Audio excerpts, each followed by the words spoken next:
Questions and answers for a world in crisis. Today, we examine anger, its cause, and how to overcome it. In our continuing series of questions and answers from the writings of Sri Aurobindo and the Mother, in this time of planetary crisis. A number of students have submitted questions and difficulties that concern them and impact their lives. We are including them in this series and invite your questions as well. You may write to us at narada12@gmail.com. That is NARADA, the number 12, @gmail.com. Links for further study are supplied at the end of this talk. Today's answers are from Sri Aurobindo. Searching through his voluminous works, we find in many of his letters to disciples his answers to the origin of anger, and especially for those who aspire for a higher life, how to eliminate it when it attempts to enter us.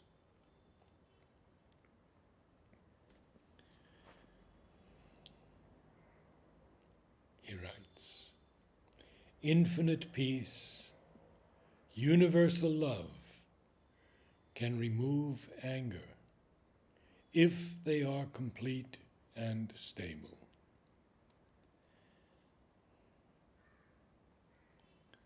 He writes to another disciple, "The fact that anger comes with such force is itself enough to show that it is not in you that it is, but that it comes from outside. It is a rush of force from the universal nature that tries to take possession of the individual being and make that being act according to the will of this outside force and not according to the will of the soul within.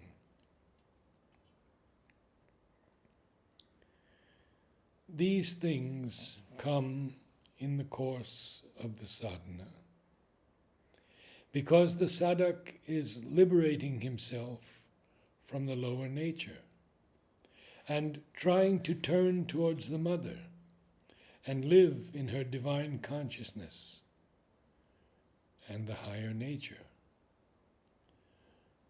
The forces of the lower nature do not want that, and so they make these rushes in order to recover their rule.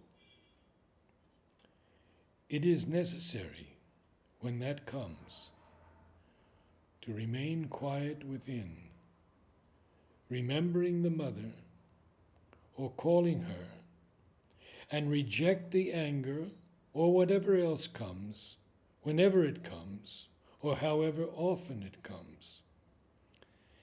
If that is done, then these forces begin to lose their power to invade. It is easier if one clearly feels them to be outside forces and foreign to oneself. But even if you cannot feel that yet when they enter, still the mind must keep that idea and refuse to accept them as any longer a part of the nature.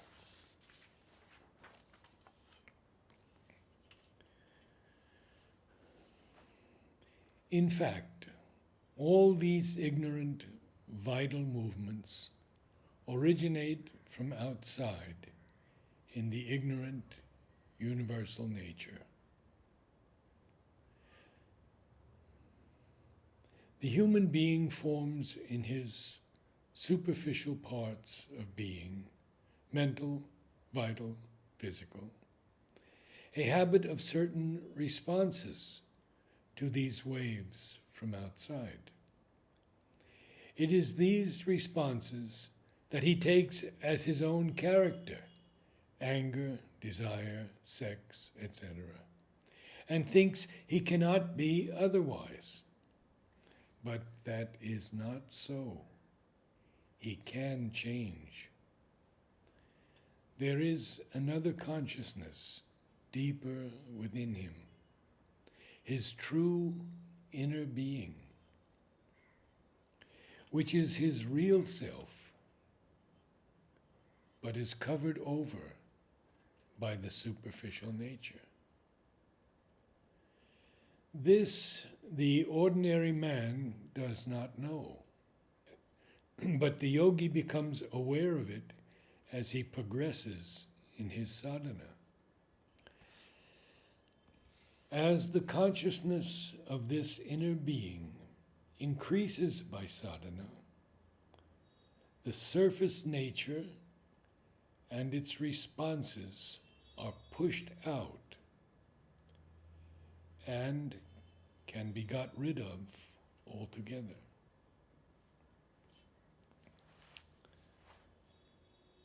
Again, he writes in another letter, I think you have always had an idea that to give expression to an impulse or a movement is the best way, or even the only way, to get rid of it. But that is a mistaken idea.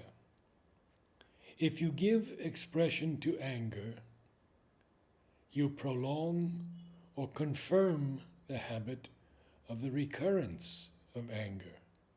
You do not diminish or get rid of the habit. The very first step towards weakening the power of anger in the nature, and afterwards getting rid of it altogether, is to refuse all expression to it in act or speech. Afterwards, one can go on with more likelihood of success to throw it out from the thought and feeling also. And so with all other wrong movements. Again, he writes to another disciple, look at it and see how trifling is the occasion of the rising of this anger and its outburst. It becomes more and more causeless, and the absurdity of such movements itself. It would not really be difficult to get rid of it if, when it comes, you looked at it calmly. For it is perfectly possible to stand back in one part of the being, observing in a detached equanimity, even while the anger rises on the surface, as if it were someone else in your being who had the anger. The difficulty is that you get alarmed and upset, and that makes it easier for the thing to get hold of your mind, which it should not do. Again, help we are giving you. Stand back so as to be able to feel it, and not this obsession of these surface movements.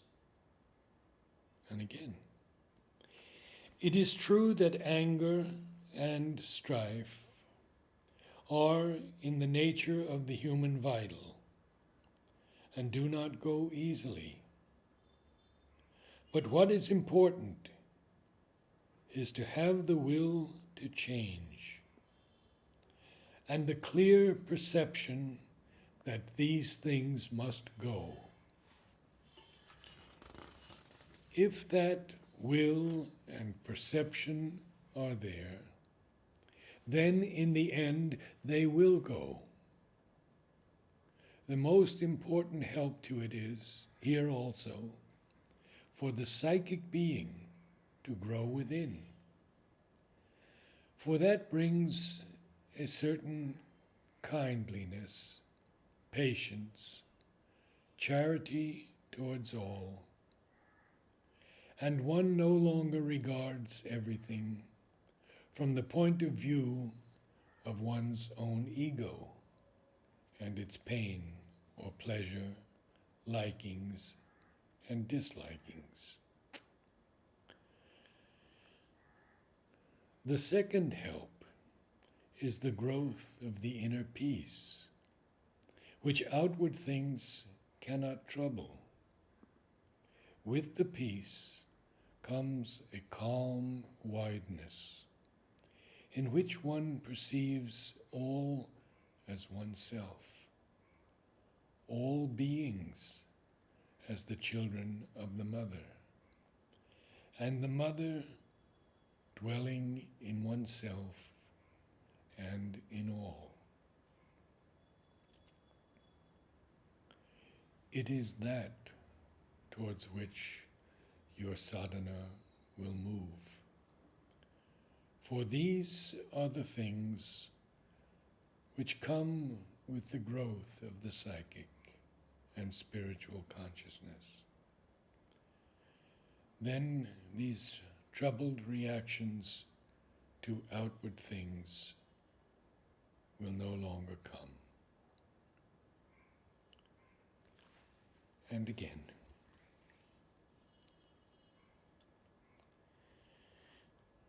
it is indeed when the quietude comes down from above or comes out from the psychic that the vital becomes full of peace or of kindliness and goodwill. It is therefore that the inner psychic, quietude first and afterwards the peace from above, must occupy the whole being. Otherwise, such things as anger in the vital can be controlled, but it is difficult to get rid of them altogether without this occupation by the inner quietude and higher peace.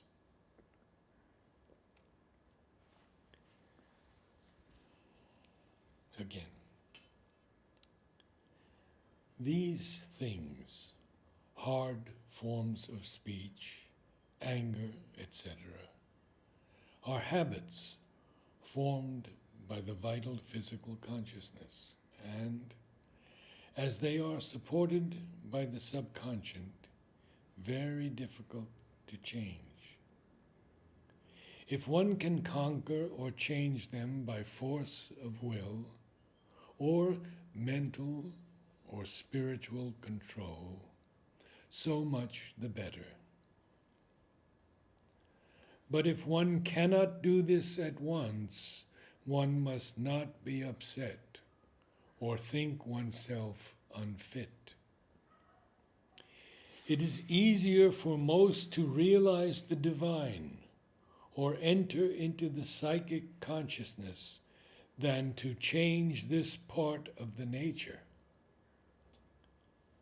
But once the psychic consciousness governs, or the higher consciousness descends, then it is much easier for these to go.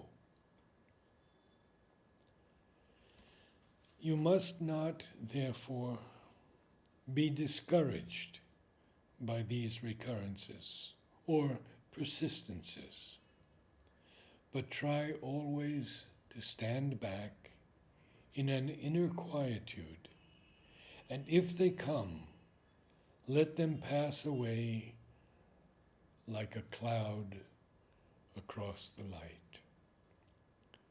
In time, these things will be finally dealt with by the force.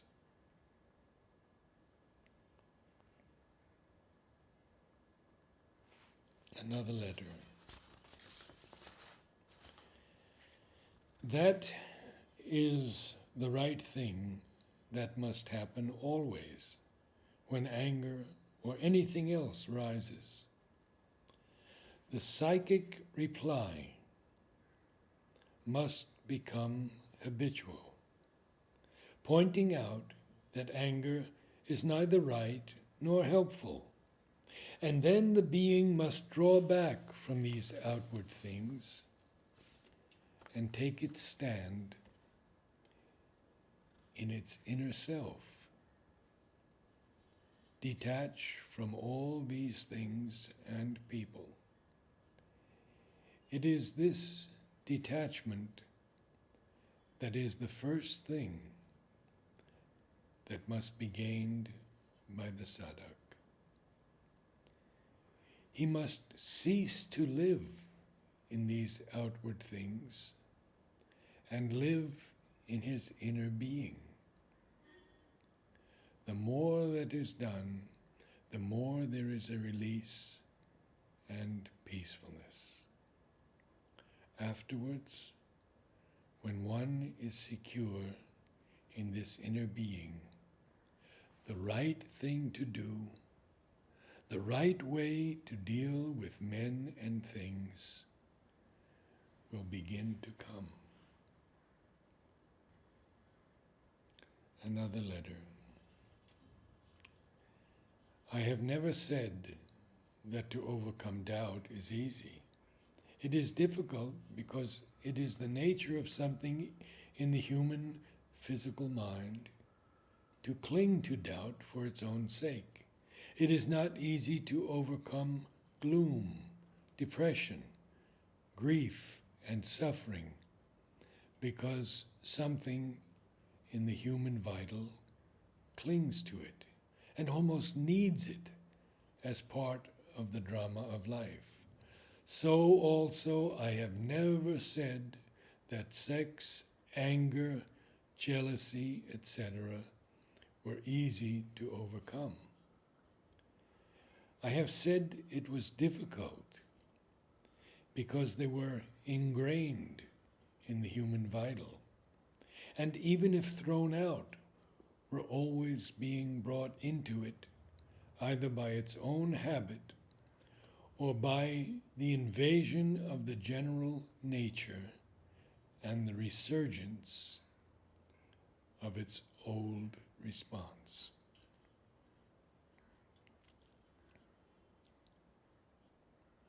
Again, to another disciple. What you have noticed about the disturbance is true. There are now two consciousnesses in you, the new one that is growing and what is left of the old. The old has something in it which is a habit of the human vital. The tendency to keep any touch of grief, anger, vexation, etc., or any kind of emotional, vital, or mental disturbance, to make much of it, to prolong it, not to wish to let it go, to return to it even when the cause of disturbance is past and could be forgotten, always to remember and bring it up when it can. This is a common trait of human nature and a quite customary movement. The new consciousness, on the contrary, does not want these things, and when they happen, throws them off as quickly as possible. When the new consciousness is fully grown and established, then the disturbances will be altogether rejected. Even if the causes of them happen, there will be no response of grief, anger, vexation, etc. in the nature.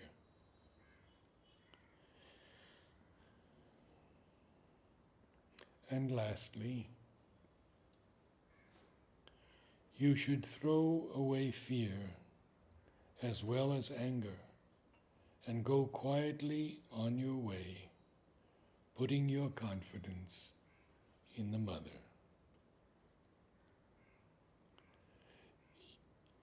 You are welcome to visit our website, motherandSriAurobindo.in. Thank you.